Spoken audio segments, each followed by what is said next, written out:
భూకంపంతో భారత్ వణికిపోయింది. పలు నగరాల్లో, పట్టణాల్లో ప్రజలు భయంతో ఇళ్లలోంచి బయటకు పరుగులు తీశారు.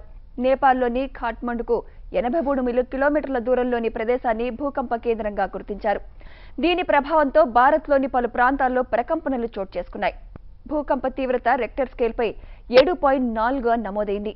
భూమి లోపల 11 కిలోమీటర్ల లోతులో భూమి కంపించింది. ఏపీలోని శ్రీకాకుళం నుంచి నెల్లూరు వరకు కోస్తా అంతటా భూమి కంపించింది. ఢిల్లీలోని పలు ప్రాంతాల్లోనూ భూమి కంపించడంతో భవనాల్లో ఉన్నవారు భయంతో బయటకు వచ్చారు.